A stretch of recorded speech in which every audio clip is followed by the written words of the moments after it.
paglalakbay ng inyong diwa.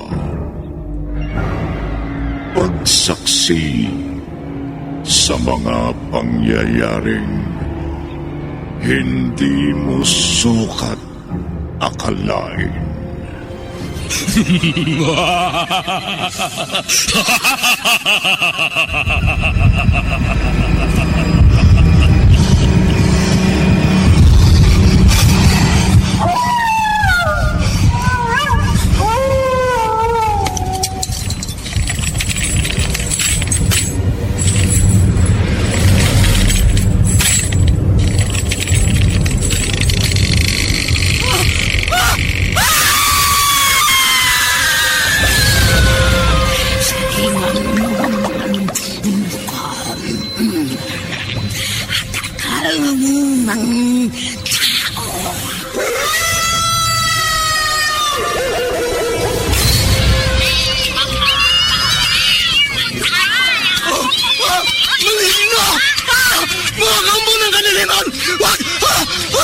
Huwag kayong lalapit sa akin!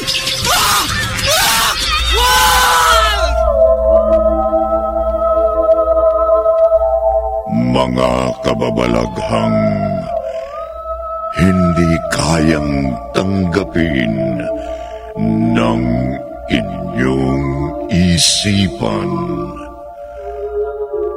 Nagaganap tuwing sasapit ang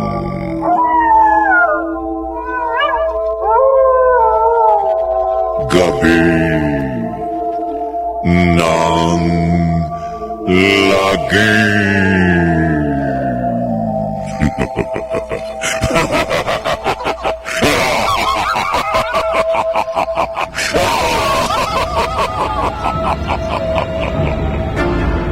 Pinagsamang produksyon ng DZRH at Star City.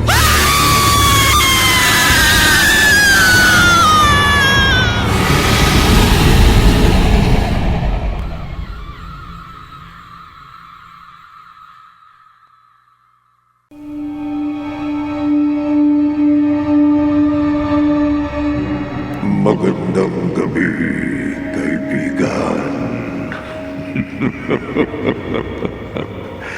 Kagabi, isang kapre ang nagpakita sa isang lalaki sa probinsya. Pinaso ng maligno sa nagbabagang upos ng kanyang malaking tabako ang likod ng binata. Gayunman, nagpatuloy pa rin ito sa panliligaw kay Divina. Nalingid sa dalaga ay lihim na hinahangaan ng kapre. Kaya piniperwisyo ang mga nangliligaw sa kanya. Narito ang ikalawang bahagi ng ating tampok na kwento sa linggong ito, pinamagatang Kapre.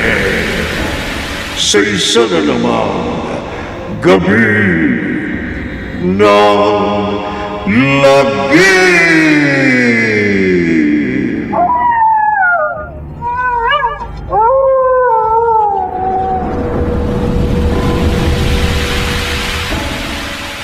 Ano po, Inay?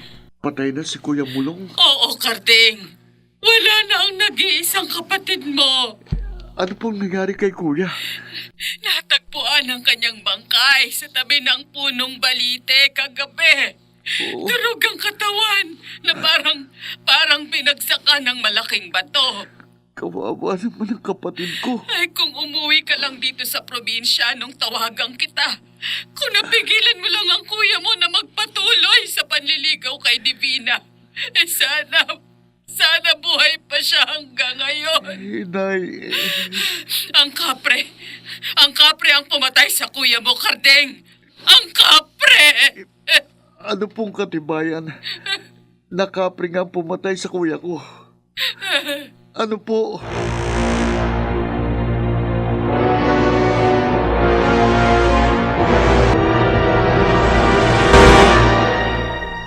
Ernie, hindi ako makapaniwala sa itinawag sa akin ng inay ko. Patay na ang kapatid mo, Carding? Naniniwala akong wala ng kuya ko. Dahil walang tigil ang pag-iyak ng inay ko habang kausap ko siya. Ano ang hindi mo mapaniwalaan? Na maligno o kapre ang pumatay sa kuya ko. Sabi mo may bakas ng malaking pasa lupa na kinatagpuan sa durog na katawan ng kapatid mo. Yun ang sabi sa akin ng nanay ko. Hindi kaya totoong may higanting maligno sa probinsya ninyo? Yan ang aalamin ko. Ay, ganun ba? Kaya nag-iimpake na ako ng mga damit ko rito sa boarding house. Carding, parang gusto ko ring alamin kung totoo nga ang kapre. Ernie, Okay lang ba sa'yo kung sumama ako sa probinsya ninyo? Hanggang sa 9 na araw sa pagkamatay ng kapatid mo?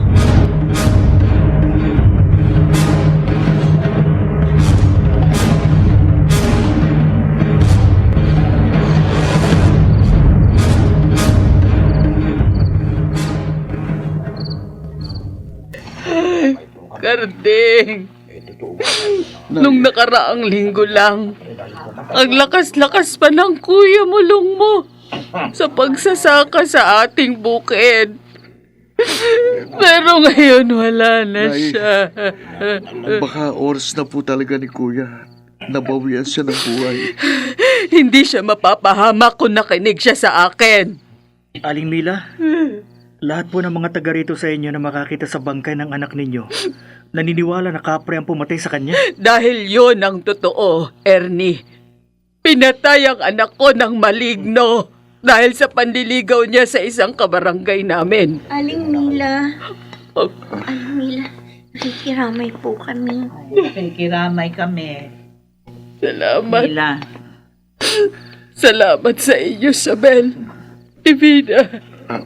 Divina, inay, siya po bang nililigawan ni kuya? Oo, siya nga, Carding. Siya si Divina na nililigawan ng kuya mo bago siya napahamak. Hindi mo siya kilala dahil mahigit 1 taon pa lang sila mula nang mapalipat silang mag-ina rito sa ating barangay. Sa panahong yon, naglalagi ka naman sa Maynila. Mila, doon muna kami sa labas ng anak ko. Marami pa po kasing tao dito sa loob ng bahay ninyo. Sige po. Sige, Divina, Sabel.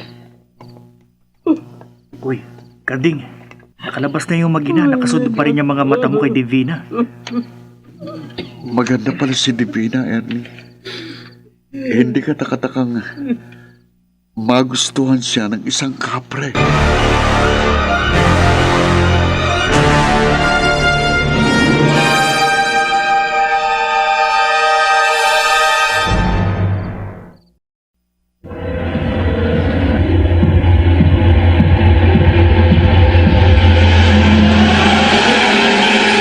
Balikan natin ang kasaysayang tampok sa linggong ito sa isa na namang Gabi ng Lagim.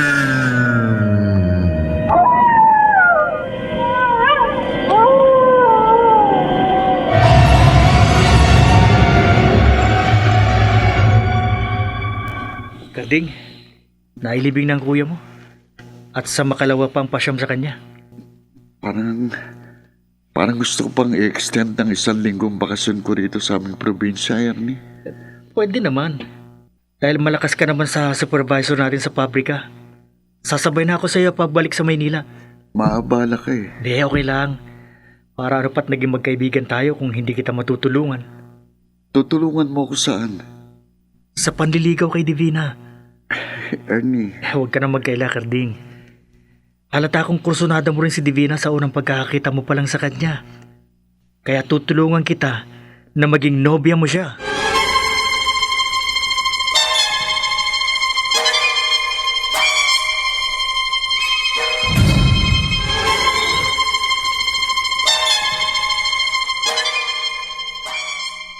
hindi. Hindi, Carding. Hindi ako Nay. papayag. Nay, wala naman pong problema na manligaw ako kay Divina. Anong walang problema? Wala pa po siyang boyfriend. Si Divina ang dahilan, kaya pinatay ang kuya mo ng kapre. Totoo man po na may higanting maligno rito sa ating probinsya. Talagang totoo yon. Kaya wala nang makapangahas manligaw kay Divina dahil sa malaking takot sa kapre. Hindi po ako natatakot sa maligno. Ganyan din ang katwiran ng kuya mo. Kaya ayon, napahamak siya. Hindi po mangyayari sa akin ang nangyari kay kuya. Carding, wag matigas ang ulo mo. Nay, Kapag nagpilit kang manligaw kay Divina, mas mabuti pang magbalik ka na doon sa Maynila. Nay, Hindi baling mapag-isa ako rito sa bahay. Huwag ka lamang mapatay rin ng kapre na may gusto kay Divina.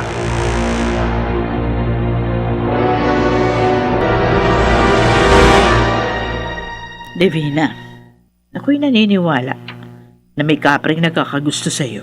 Nay, nakakita na po ba kayo ng maligno? Ay, hindi pa. Pero isang dahilan kaya nga lumipat tayo sa barangay na ito. Doon sa lugar na inalisan natin, may mga nararamdaman ako nakakaiba doon eh. Ano po? Kapag kumagat yung dilim, nakakarinig ako ng mga paggalaw ng dahon. Para bang may gumagalaw sa itas ng puno ng mangga doon sa tabi ng tinitira natin.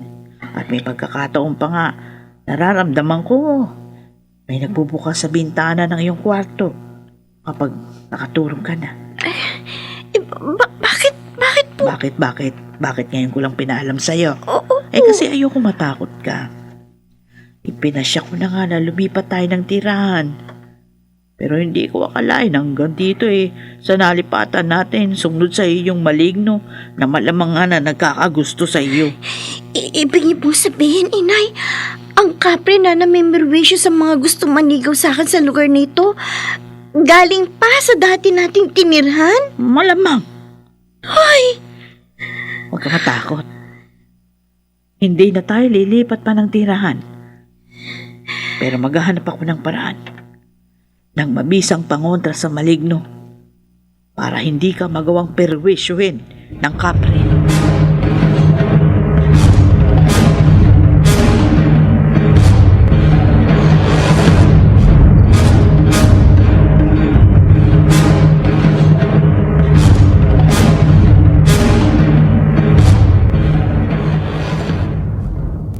Nay, Oh, lalakad po muna kami ni Ernie. saan ang punta niyo ng kaibigan mo, Carding? Sa... Saan? Sa isa pong taga rito, Aling Mila, na kaibigan ni Carding. Nag-aanyaya po sa amin kasi may kasayahan daw sa kanila dahil anibersaryo ng kasal nila ng kanyang asawa. Oo nga po, Nay. Ganun nga po. Sandali lang kami ni Ernie doon. Sige. Oy, huwag kayong magtatagal ha. At huwag na huwag kayong manliligaw, lalo na kay Divina. Nay, Kapag nanligaw kayo kay Divina, malamang hindi na kayo makakauwi ng buhay. Dahil tsak, papatayin kayo ng kapre.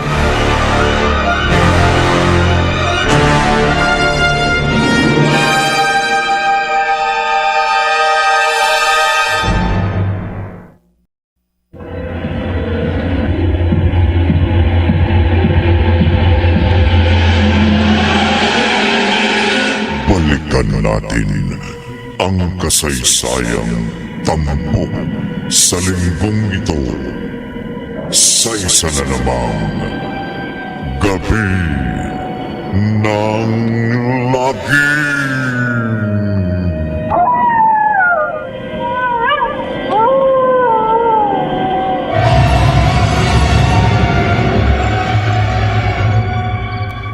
Ernie, salamat ha. Salamat saan? Sa alibay mo sa inay ko kanina. Kung hindi ka nakaisip kagad ng alibay, malamang hindi niya tayo payagang umalis ng bahay. Lalo na kapag nalaman niyang manliligaw ako kay Divina. Basta sa alibay, maaasahan mo ako. Kasi nasanay ako dun sa Silosa Consyota. Ganun ba? Aray ko. Na paano ka? Ay, Ah, napatapak ako sa lubak na daan. Aray, nalinsad yata ang bukong-bukong sa kaliwang paa ko. Makirot. ganun ba? Hindi ko may lakad ang paa ko. Teka. Aray, Saka na ako manliligaw kay Divina. Sasamahan muna kita sa kilala kong manghihilot. Hindi, wag. Kahit mag-isa, tumuloy ka kina Divina. Pero Samantalahin mo nakalis tayo sa bahay ninyo. Manligaw ka na kay Divina para maging syota mo na siya bago matapos ang bakasyon natin dito sa probinsya. paano ka? Okay lang ako. Hihintayin na lang kita dito sa kanto. Ha? Pagkatapos mong manligaw kay Divina, saka mo na lang ako samahan sa manghihilot. O, sige. O sige na. Ingat ka na lang. Baka totoo may maligno na nagkakagusto kay Divina. Ernie, Baka perwisyuin ka ng kapre.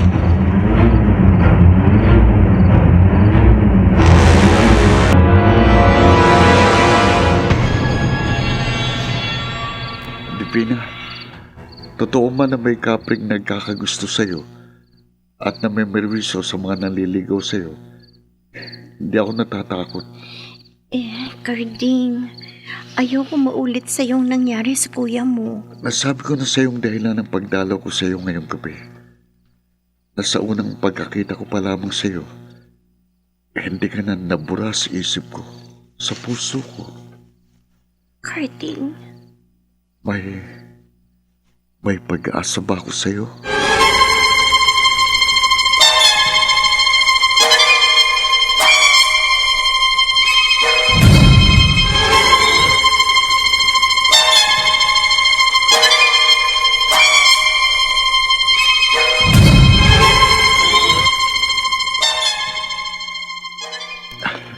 Hindi sinagot ni Divina ang tanong ko kung may pag-asa ako sa kanya. Pero paliwanag na pinag-iingat niya ako nang magpaalam ako sa kanya. Ayaw niyang mapahamak ako dahil may pagtingin din siya sa akin. Aba, may kumalaw sa itaas ng punong balete. Matadaanan ko. Lalaki. Ah, ano yun? May malaking lalaki.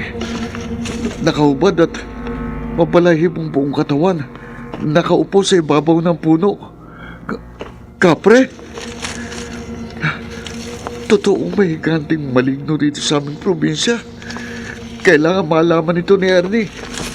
Hindi ka makakalis ng buhay, lalaki. Ha? Ano? Iniharang ng kapring isa niyang paa sa daraanan ko.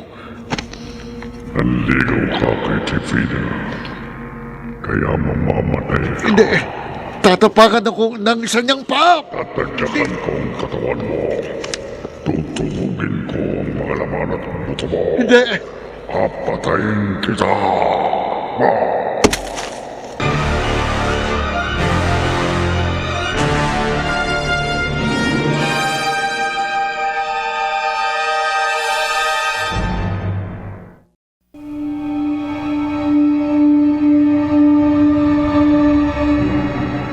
Mapatayin kaya ng kapre ang binatang si Carding. Pakinggan bukas ng gabi ang ikatlong bahagi ng ating tampok na kwento sa linggong ito. Pinamagatang Kapre sa isa na namang gabi ng lagi.